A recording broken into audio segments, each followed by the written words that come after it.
My fellow Americans, since day one, my administration has been hard at work tearing down the barriers to job creation and economic growth. We have removed one job-killing regulation after another. They're not pretty, and they're going. And believe me, we are just getting started on regulations. They're gone. On Thursday, the House voted to repeal one of the worst job-killing laws of all. It's called Obamacare. Perhaps you've heard of it. Everywhere we look, Obamacare is collapsing. The House bill is a plan that will save Americans from this disaster and replace it with more choices and more freedom for American families. Most importantly, it will be great health care, and your premiums will come down, and your deductibles will come down. So you'll have better health care at a lower cost. And now, I'm calling on the Senate to take action. Repealing and replacing Obamacare will be a big, big win for the American people.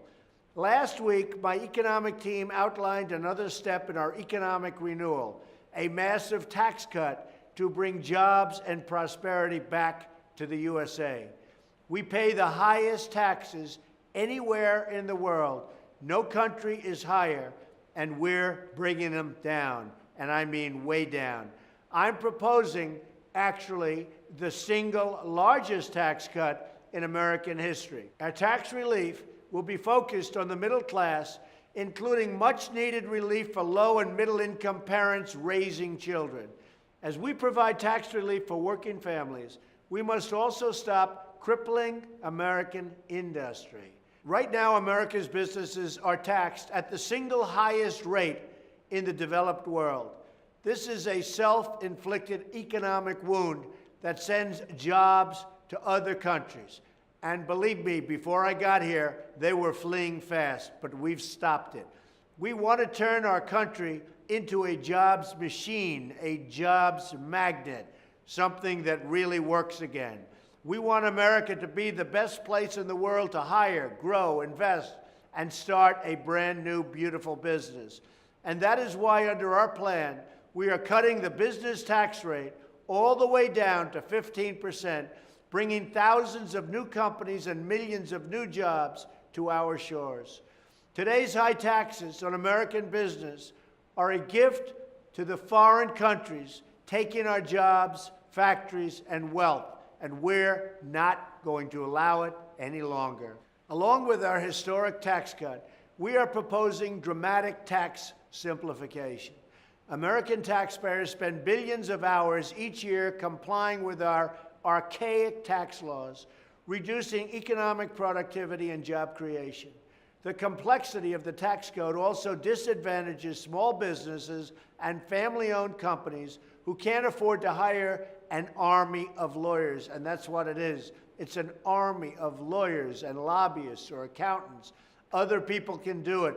You can't, and it's not fair to ask you to even think about it.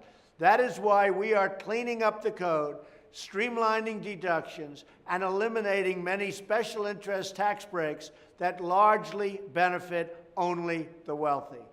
Just weeks ago, millions of Americans filed their taxes on tax day.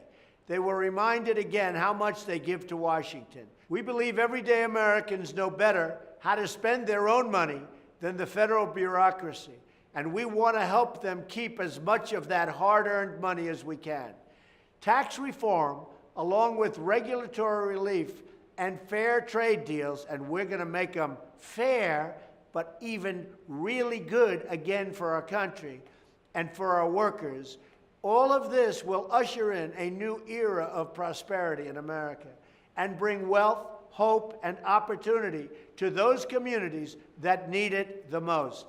Together, we are going to fight for every last American job, and we are going to fight for great, great trade deals that are so good for our workers and so good for our families. Thank you, God bless you, and God bless America.